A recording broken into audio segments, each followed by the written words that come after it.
as many of you know, I got on the Shogun train a little late. In fact, I probably wouldn't have even finished it if I hadn't run out of things to watch. I'd watched all my screeners. I didn't really feel like watching The Sympathizer, so I was like, after having watched the first episode of Shogun, I was like, well, let's see what everybody's talking about. And wow, I was able to binge it. It was a glorious binge. And so therefore I caught up to everyone so I could experience the finale with all of you basically today.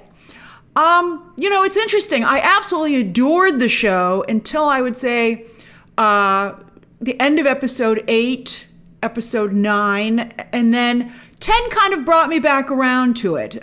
Even though I don't agree with everything that was done on the show, I find it absolutely fascinating. Not just as a piece of entertainment, but what it says, I really admire it creatively, business-wise, but also I find it just absolutely fascinating what it has to say and potentially say about society. So I'm so excited to have this conversation with you and to hear your feedback down below because, there are all different types of people in the world. And while I had a very specific reaction to this show, I think I've tried to understand it, and I'd be very curious to hear your insight as well. All right, so first off, while Shogun has yet to make it into Nielsen's overall chart ratings-wise, it's still one of the biggest hits that Hulu and now Disney Plus has ever had. But the showrunners swear they're not making a season 2 because they adapted the 1975 novel, gosh darn it, and this is where the novel ends. However, I feel there's definitely a way to move forward. The people who creatively were involved with the show have been like, no, we're not doing any more. But I believe, I was looking into some of the interviews, I believe some of the people at the network are like, maybe. All right, so let's first talk about, whether or not we can go forward. And I'd be curious to hear your thoughts on this as well. So I think they should. So just hear me out. So Lord Toranaga says he's going to build up Edo, which eventually becomes Tokyo, into a utopia without war. But ooh, I'm from the future. And Japan would go on to know much war, including just recently, not just World War II, leading to the nuclear bombing of Japan by the United States, which of course was kind of explored with Oppenheimer, but also the very complex and difficult relationships that became became between Japan, China, and South Korea. Pachinko! Oh, you should watch Pachinko. If you like Shogun and you're like, what should I watch now? Go watch Pachinko. It's over on Apple TV. Incredible show. It didn't get nearly the same attention. That's because it didn't take place in feudal Japan with swords. But anyway, it explores Japan's relationship with Korea throughout the 20th century. And by the way, it was one of Anna Sawai's earlier smaller roles. She has a very small role on that show, but there's a tremendous cast there as well. But the point is, you could either continue the story of Toranaga and what he does with Edo, etc., and Blackthorne, who clearly at some point does leave Japan because we see him at home in the West on his deathbed with his grandsons who are not Japanese, and considering how they refer to the Japanese, they're clearly not living in Japan. So what happened there? I thought we'd get a little bit more of a hint. And the fact that it's so vague, I haven't read the Shogun novel, but I'm like, I think you guys are teasing a season 2.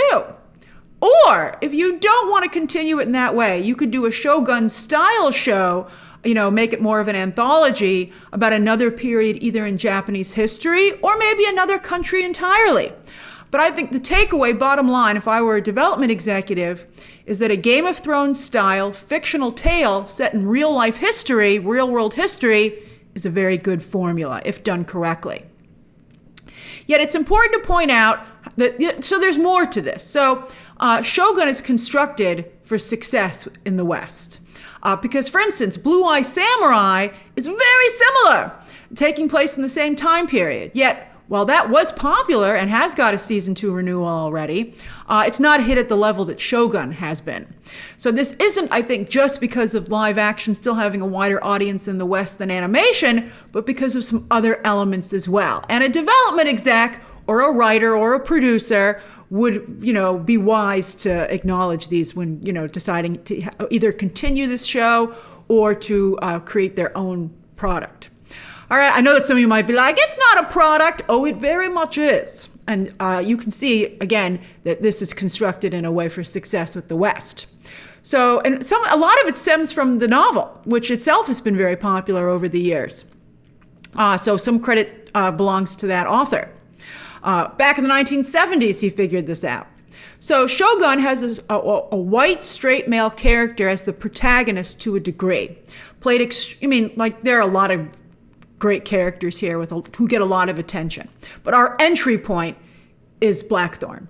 And played extremely well, very handsome, very charismatic, by the new Tom Hardy, Cosmo Jarvis. And while he certainly learns a lot in Japan and comes to really love and respect their ways, and while he's called degrading names by many of the Japanese characters, bottom line is that his character still has aspects of the white savior trope, very much so. He knows important and useful things that the Japanese do not, so they need him to teach them. He instantly gets access to the top leadership and has a romance with a beautiful and admired woman. I mean, this story didn't follow one of his buddies who got locked up, did it? Also, this is a big one, Christianity. Christianity is pretty big here in the West. And while sure, the Portuguese, or the Portuguese, and some of the council members, right, have their own worldly financial motives, Lady Mariko, aka Lady Maria, her unwavering faith, which in many ways, she feels saves her, puts Christianity in an incredibly positive light. So obviously, that's going to appeal greatly to Western audiences, a show that very much has a positive view of Christianity and how it saved these, there's been much discussion about bringing, Western religion to the East and whether or not that was a good idea or appropriate. And so here's a show, right, that's like, oh, it was a great idea. So yeah, some people really take to that, obviously. I mean, I don't know if it was such a great idea, but I'm glad it helped Lady Mariko. All right, so I think these elements help the show's Western appeal immensely. But at the same time, this is very much a show as well, not just about Japanese history, but Japanese culture. So Seppuku is a cornerstone of this show. And centuries later, in World War II, they also had kamikaze pilots. And in both cases, it's about the individual feeling that they are serving either their lord with Seppuku, or later, their emperor. So apparently there's quite the class system in Japan, which is why Yabushige asks Lord Toranaga to admit that deep down, he's actually just like everyone else. And why Lord Toranaga did not answer him, either to never waver, like never let him see a sweat, or maybe because Toranaga believes he's not like everyone else. So Lord Toranaga, this is such an interesting show. I mean, even if I don't always agree with it, I think it's so well constructed. So Lord Toranaga did not stop Hiromatsu from committing seppuku because it served his purpose, because it gave him more time against Ishido. He was even fine, he felt bad about it, but he sacrificed his own son. He said, I got a lot of sons. I mean, I'll say it now. At first, I thought the show was saying that life was cheap, but yet I think it was saying that everybody was a piece on the board. I guess the pessimistic realist way to look at it is that everyone was a piece on the board for Toranaga. But I think some people, including the people in this show, would feel that they gave their lives in service to something greater to themselves, which was not only Lord Toranaga, but their clan, right? So that's very interesting. Hiromatsu and Blackthorne ended up being the exact same position, threatening to commit seppuku unless Lord Toranaga did something they wanted him to do. And I think that's why they had the juxtaposition. In one case, while it hurt him greatly, Toranaga let Hiromatsu do that with his own son seconding him. But he was like, it helps me. But with Blackthorne, don't think he saved Blackthorne because he liked him.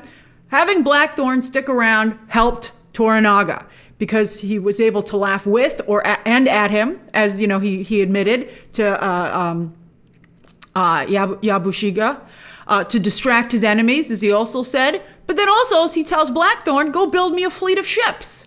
So that, I think, is really interesting. Now, I mean, I think there is love and emotion, obviously, in this world, but at the end of the day, it's furthering the clan, and Toranaga is the head of that clan. Now, as for Blackthorne's willingness to commit seppuku, fascinating, right? But that's not so much about Lord Toranaga, or is it? Wait till you see where we go with this. But I think it's about Lady Mariko, obviously, right? His character arc, in large part, is about coming to understand, and therefore the audience also understanding, her wish to die. When he offered to be her second, that, he maybe necessarily didn't still agree with her choice, but he truly respected and loved her enough to honor her wishes, something that her husband could not do because he both hated her family line and also he hated her for not loving him. But when Blackthorne himself was actually willing to commit seppuku, to take his own life, at that point, he truly did understand Lady Mariko. That after her family was killed, she was utterly alone. And that after her family was dishonored, she wished to regain that honor. And Blackthorne, feeling utterly alone with the loss of Lady Mariko, not only his love, but his rock in this foreign land, but also he wanted to end the violence and pain he felt he had caused, with Lord Toranaga violently looking for the villagers who'd helped the saboteurs sink Blackthorne's valuable ship. But Blackthorne felt the saboteurs were only carrying out a deal that Lady Mariko had negotiated with the Catholic Church to save his life. And he was partially right. But as we learn, Lord Toranaga was part of those negotiations, perhaps, I think, obviously behind them. And he wants Blackthorne to live for his own reasons, not because, it's not, Blackthorne feels it's an act of love. And, for Lady Mariko, well, I don't know if she would have negotiated if Toranaga hadn't asked her to, because her faith is so strong and she probably feels, Blackthorne will, just join her. But and Toranaga sinks the ship because he's carrying out their end of the deal to keep Blackthorne alive. Because he feels Blackthorne can always repair it, right? As he is at the end of the episode. And also, as Lord Toranaga confesses to Yabushige before he commits seppuku, wait till you hear what I have to say about that. So interesting. But Toranaga also felt this was a test for Blackthorne. Now, perhaps Toranaga, after Blackthorne threatened to commit seppuku, now Toranaga feels that he holds Blackthorne's life in his hands, right? But again, I felt this was really more about Lady Mariko, and Toranaga must understand that because he saw that Blackthorne was holding her crucifix with the sword.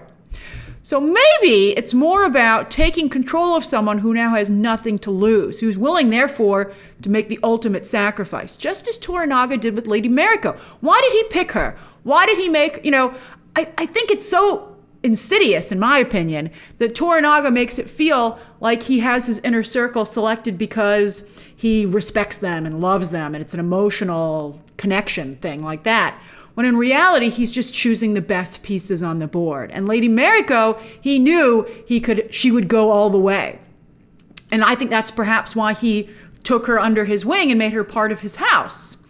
So now Blackthorne is in a similar position. And Toranaga now, I think what Toranaga's doing is he feels he can use Blackthorne someday the way he used Lady Mariko, which is very clever on Toranaga's part. However, this show intentionally let us know that Blackthorne never did give his life for Toranaga. And then at the end, and I wonder at the end on the shore, after they take a break from pulling out his ship and Toranaga's watching them, I wonder if Blackthorne realized at that point that Toranaga had sunk it himself. I kind of felt like maybe he did.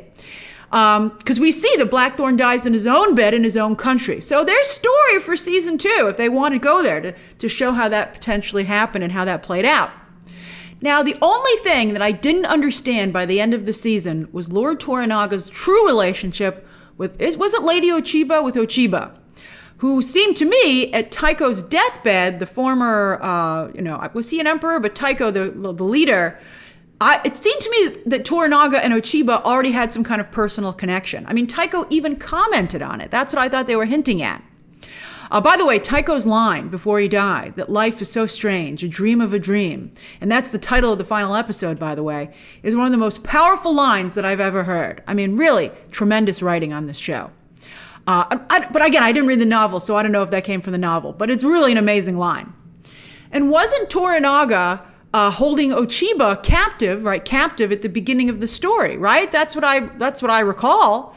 So I wasn't at all surprised when she ended up putting her allegiance with him at the end. In fact, I suspected that all along she was always working for Lord Toranaga to control Ishido, herself. When Toranaga said he sent a woman to do what no soldier could do, I felt in some ways he was also talking about Ochiba, maybe, right? So that's something else they could potentially explore in season 2, unless one of you figured it out.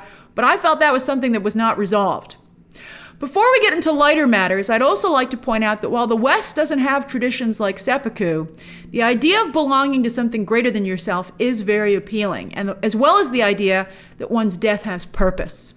And with the world in dark times right now, with people feeling lost and hopeless across the globe, I think that the world of Shogun does hold a lot of appeal in that regard as well. And I'm going to touch on that again before we finish. All right, so as for Shogun as a show overall, it obviously has Game of Thrones level production values and scope, including characters trying to basically claim the Iron Throne, both outright and through subterfuge. Great stuff. It also had an incredible credit sequence, by the way. I loved it so much. I watched it every time, even though I binged the show. And it gives, because I think a great credit sequence gives a show real weight and makes it feel like you are indeed watching appointment television. I also think the show had incredibly shocking moments, like the early fate of one of Blackthorne's shipmates, boiled alive, to that amazing earthquake sequence where Lord Toranaga almost dies. That was one of the most amazing sequences in the whole show, in my opinion. I thought it was incredible. But also then poignant ones. I mean, the show ebbed and flowed really well, like Blackthorne teaching Toranaga to dive, and of course, Blackthorne and Lady Mariko's romance. While the Oscars just created an award for casting, the Emmys has long had one, and I think Shogun is a strong competitor, not just in this category, but across the board. Can Hulu's awards team, who were able to get so many wins for The Bear at many awards shows, be able to do the same for Shogun? Potentially, although HBO really dominates the drama category. And if they can get The Last of Us Season 2 out in time for the next Emmys, you know, all the TV awards have different timetables, which is why it's so confusing to watch them. Like the Emmys is not, the period for the Emmys each year is not the calendar year, which they should change because it's ridiculous. But anyway, if The Last of Us Season 2 can be in the same competition as Shogun, it's that show's turn, especially as it had to wait in the wings the last awards round, last awards season. Well, for the most part, it actually ended up getting some big wins. But, it had to really kind of make way for Succession's final season. But now it's time for The Last of Us to step forward.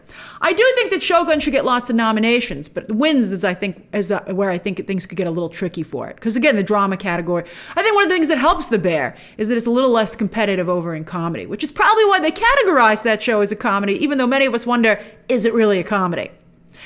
As I said, we have a new Tom Hardy with Cosmo Jarvis, and we'll see if he can turn this opportunity into a career. Although I still don't understand why Anthony Starr's career hasn't taken off like a rocket, so who knows? But to me, one of the most rewarding things about Shogun is not just the spotlight that it shines on Japanese talent, but finally the strong roles it creates for them in Hollywood. I've been a fan of Hiroyuki Sanada for a long time, but I've always felt bad that he doesn't get better roles in Hollywood. I'm like, this guy deserves better. By the way, both he and Tadanobu Asano are in the new Mortal Kombat movies. Isn't that interesting? And so you can see what those movies could potentially be. And at points, like the opening sequence of the last film, they did get close. I would think that this show would be very inspirational to that franchise, to Mortal Kombat. And to Sanada's credit, he helped produce this show. He created this incredible role for himself, and he absolutely nailed it. His performance is not only regal, and he always comes across as such a kind person, which is why he's so well cast, because I think, you could argue maybe he's torn inside. Is it a front? Is he are there two different sides to him? But I think that while there's definitely a warmth to his Toranaga, there's also a steely resolve, which allows Toranaga to stand alone at the top and hold on to that position in a cutthroat world like feudal Japan. Although make no mistake, it's always a cutthroat world. It's also great to see Anna Sawai getting so much attention for this show after not just Pachinko, but her larger role in Monarch, where that show was largely overlooked overall. But so she didn't really get a boost out of that, but I hope she gets more of a boost out of this show. While Jarvis's Blackthorne is still, as I said, to a degree, a white savior figure, the Japanese cast combat this with dignified, nuanced, and powerful performances. So I think that gives the show more balance and dignity. And why nobody's saying that character is definitely a white savior character. But I think they've handled it in a way that makes it more palatable and modern, but yet still allows the show to do incredibly well with Western audiences. Because why didn't anybody watch Pachinko or Blue Eye Samurai? I mean, that stuff's incredible stuff, but it doesn't have any white savior figures in it, and they weren't as big as Shogun. So as I said, the entire cast is amazing. But to me, other standouts, besides those three leads, are Asano, very much a lovable con man. I've seen this guy a lot as well, and I didn't think he was a good actor, but he is. And I felt some sympathy for him as he was doing the best he could in an impossible situation. He was caught between Toranaga and Ishido. Although as I was writing my notes for this, it occurred to me that I think perhaps the real issue was that he would not commit seppuku for Toranaga, right? He's just not that kind of guy, which is maybe why I liked him so much. We were on the same wavelength. Maybe that's one of the reasons he got along with Blackthorne. Maybe to some degree, his character had one foot in both worlds. He wasn't truly committed to this way of life. And when you think about it, that's maybe why Toranaga decided that would be his death after all. That's actually maybe quite a ironic death for this character, because he was not someone who would ever, he even said, please give me a better death. And so, because to him, he thought that was not a good death. I mean, I just think that's amazing when you think, I mean, that's something I only realized when I was doing my notes, but that's just an incredible writing. The running gag of him writing new wills throughout the, although I have to say, letting in those assassins and leading to Lady Mariko's death was truly a horrible thing to do. And I think that's why it broke him. You know, up until that point, you know, he felt he was just playing the Game of Thrones, right? But that was, I think everybody could agree, going too far. But the fact that even he realized it, I think, is why his character remained still likable. The running gag of him writing new wills throughout the show as his fortunes went up and down, only for him to then finally need one, was a good gag.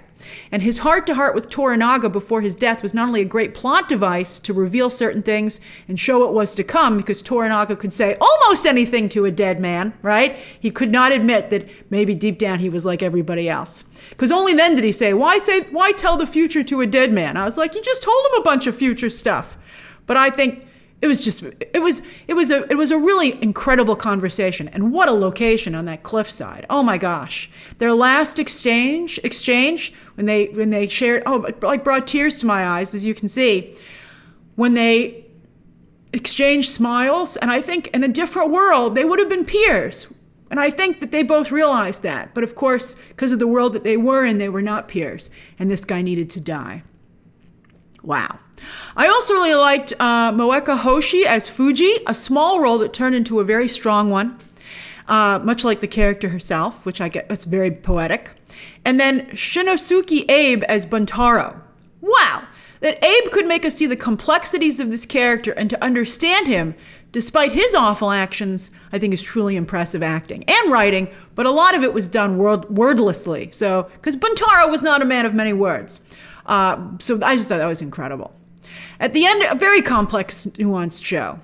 At the end of the day, as I said, all of these people, even Blackthorne eventually, are pieces on a board for Lord Toranaga to command. And that's just the way of that world.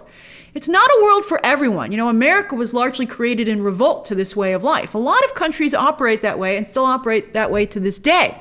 And America, still to this day, is supposed to be the antithesis of that. And while I think some people like myself will appreciate Shogun as a great story about another culture and way of life, I do wonder, because of its popularity, if again, with the way things are today, if parts of even America are now finding themselves drawn to this way of life. What did you think of the way of life depicted here? What about the show appealed to you? Why do you think some people are happy to be pieces on a board, right? What do you think is so appealing about, what do you think is the relief of not having to navigate your own ship? And when I wrote that in my notes, I was like, a light went off in my head, and I was like, how is that for a metaphor with Blackthorne? That ship was, his freedom, his individuality, but yet Toranaga had such control over it to the point that he destroyed it. And he said, if Blackthorne becomes a problem, I'll destroy his ship again. I mean, that's just absolutely amazing. So anyway, I'll be curious, as I said, to hear your thoughts and insight. I'm very interested to hear different perspectives on this show, and that's mine. So share those thoughts down below, subscribe today, and of course, and thank you to everybody who insisted I check this show out. I really did enjoy watching it. So share your thoughts down below, subscribe today, and of course, as always, you can check out some more videos right now.